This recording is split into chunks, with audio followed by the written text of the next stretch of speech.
destiny of a nation.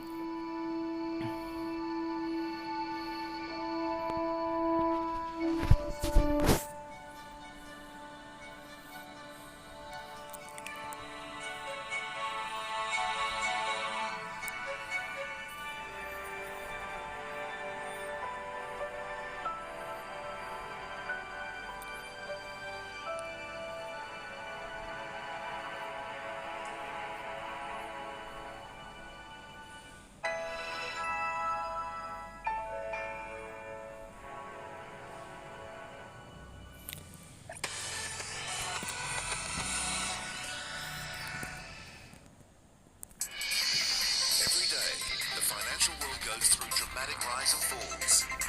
We'll track the biggest market movers and show you where the opportunities lie. Get the experts' take on the performance of key indices. Plus all the analysis to help you understand forces driving global economies. The daily business news you need. Only on CNA. This segment is brought to you by Xeon Corporation. This May, hope's not lost, with lives being saved, history rediscovered, and new homes formed. When disaster strikes Asia, doctors from Singapore transcend borders to go into the unknown. Doctors on call. What lies forgotten in the past? Uncover the mysteries of Singapore's history. Into the Vault, Season 3. Yeah, now we can speak. Expatriates learn a new language and more as they call Singapore their home away from home. This May on CNA. Myanmar, opening its doors to the world, but still, much work is needed. The journey hasn't been easy, with pressure from within and without. Twists and turns line the way, but even when it's down, this country never stops trying. This is a country that can bank on its people. People who have the power to chart Myanmar's path, and people who have stories to tell the world.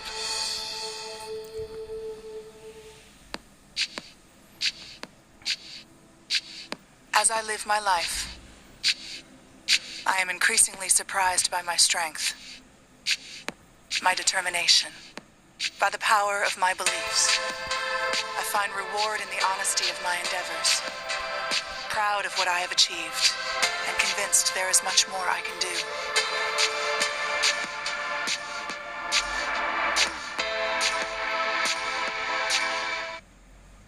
This is Asia Tonight.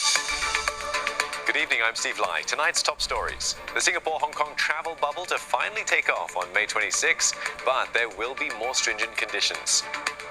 Myanmar activists call for people to stop paying bills and to keep children out of schools. It's a new phase aimed at pressuring the military after the weekend's ASEAN summit. International aid on the way to India's overwhelmed hospitals. COVID-19 infections have hit a record for a fifth day. Indonesia mourns the sailors aboard the submarine found at the bottom of the Bali Sea. The president has honored them with posthumous promotions.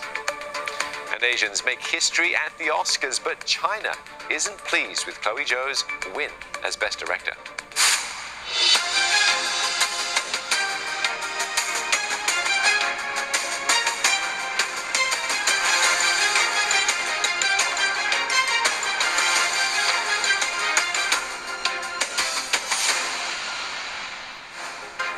I'm Jill Newbron. Also tonight, a report card on tackling COVID-19 and reviving the American economy as we count down to Joe Biden's first 100 days in office. Hospitals under strain as coronavirus infections soar in the Philippines. Total cases have exceeded 1 million. I'm Elizabeth Neo with your Asia Business Update. The world's #1 maker of rubber gloves says it has resolved issues of labor abuse. And a boost for travel companies and airlines off the back of the Singapore-Hong Kong travel bubble.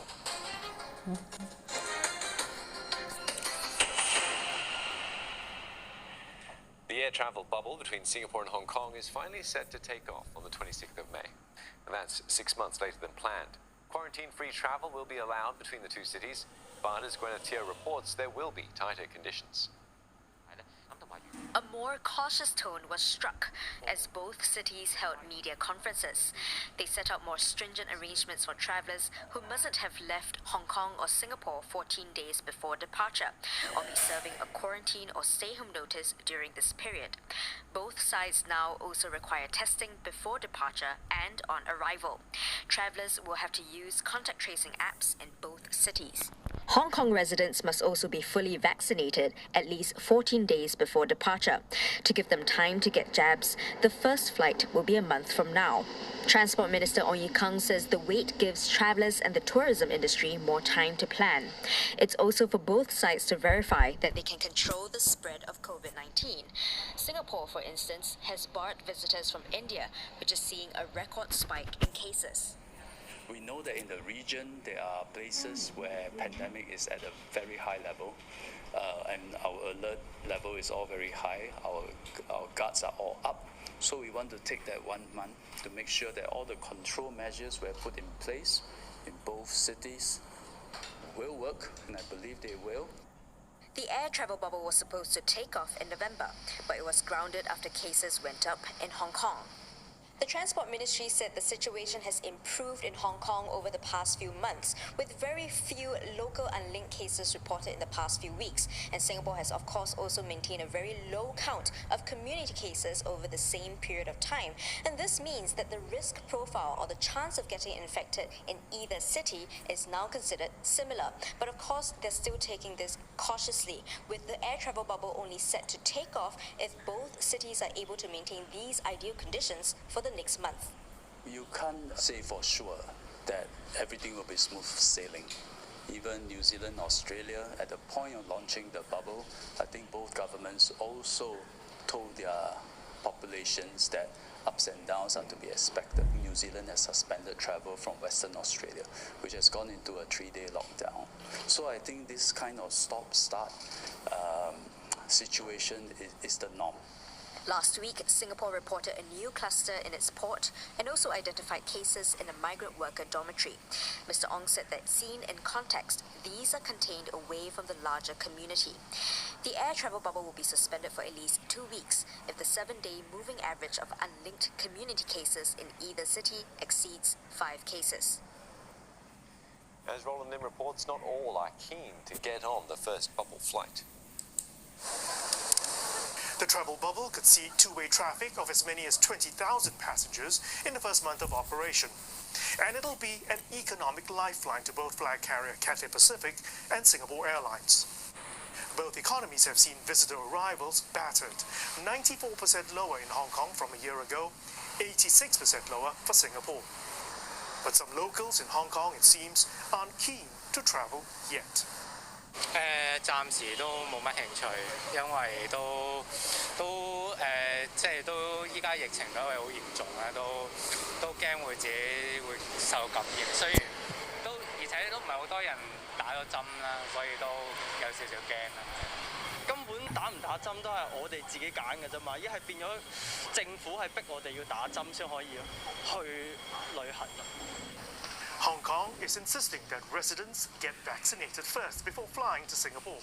Singaporeans aren't required to do the same. Commerce Secretary Edward Yao insists it is a reasonable ask, as it's an additional safeguard. We have made provisions for the entire community to be vaccinated so as to protect themselves.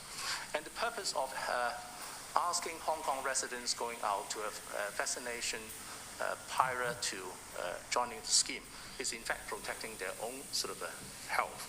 It's the first step towards the resumption of cross-border travel in an orderly fashion. Hong Kong is also in close discussion with 10 other countries, and the likelihood is that Australia and New Zealand deals could be next, according to the Commerce Minister. That's, of course, assuming that the Singapore and Hong Kong travel bubble runs smoothly. Roland Lim, CNA, Hong Kong. Myanmar's anti-coup protesters are ramping up efforts to boycott the military. This time, there's a new tactic, a non-cooperation campaign. Protesters are calling for people to stop paying electricity bills and agricultural loans. They're also urging parents to stop sending their children to school. The new strategy comes after an agreement was struck between ASEAN leaders and military chief Min Aung Hlaing. The deal agrees to end the violence in Myanmar. But protesters are not happy. They say it lacks a clear timeline and falls short of holding the military